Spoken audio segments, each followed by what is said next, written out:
지금 계속해서 하나님께서 아모스 선지자를 통해서 저들의 죄가 무엇인지를 지금 깨닫게 하십니다. 앞에서는 권력자들이라고 할 수 있는 그들의 부인들이 죄악을 부추기고 또 억울한 이들, 연약한 이들의 것을 착취하는 그러한 모습을 비난했었습니다. 오늘은 이들의 종교생활 또는 예배에 관한 부분을 냉소적인 태도로 비판합니다. 마치 제사장이 순례자들을 권유하는 것처럼 베델로 와서 죄를 짓고 길갈로 와서 죄를 더 쌓으라고 하는 말을 하고 있지만 사실 하나님께서 이들의 예배를 조롱하시는 내용입니다.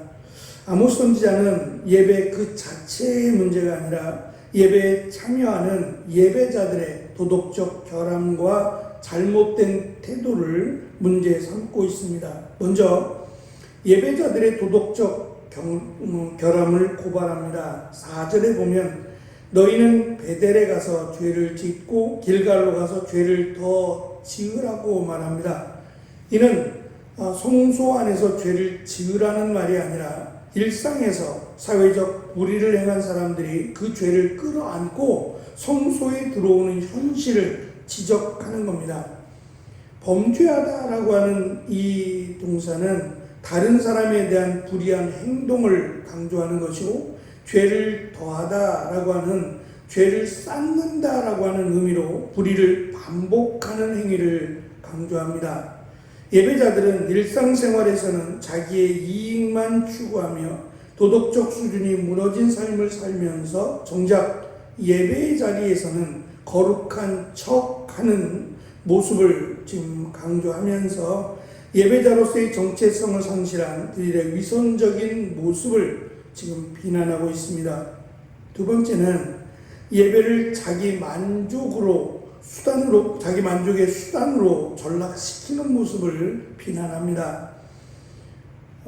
4절에 보면 아침마다 희생제물을 바치고 너희의 11조, 3일에 한 번씩 바치는 너희의 11조를 반복적으로 표현하며 이들의 예배가 하나님과 아무런 관계가 없다라고 하는 것을 강조합니다.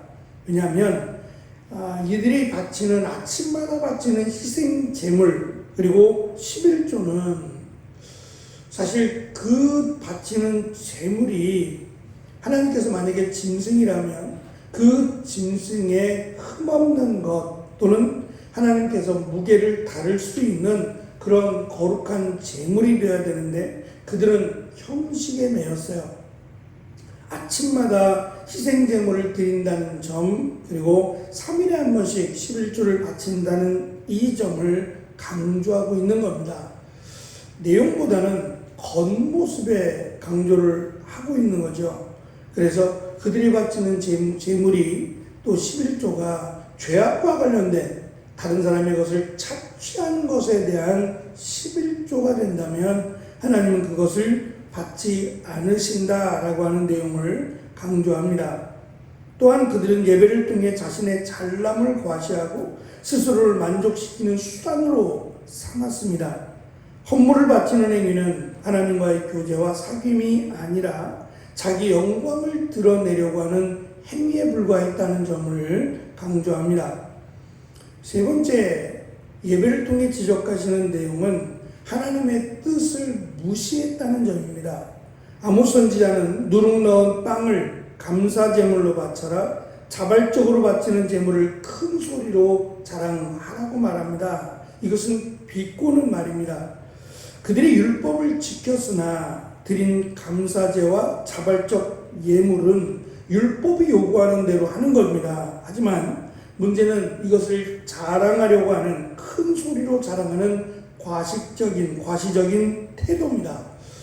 자기를 드러내기 위해서. 그래서 예수님께서도 스스로 자기를 의롭게 하려고 사람들이 보는 시장 어귀에 나가서 거기서 구제하는 모습, 또 기도하면서 마치 자신이 오랜 시간 동안 기도한 것처럼 머리에 기름도 바르지 않고 아주 초췌한 모습으로 기도하는 그들의 모습.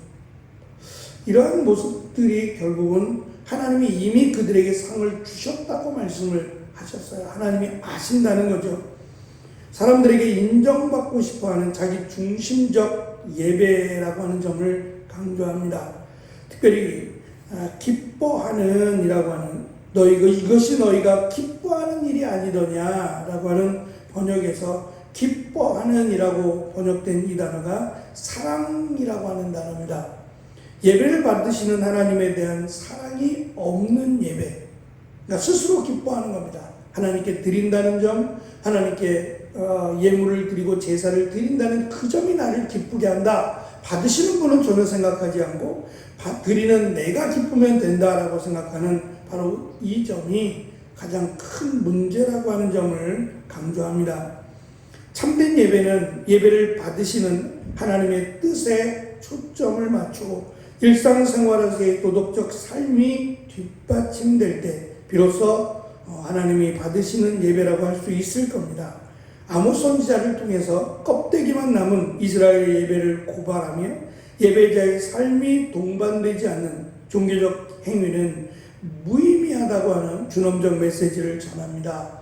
사실 이 부분이 회복이 되면 나머지 부분도 회복이 됩니다.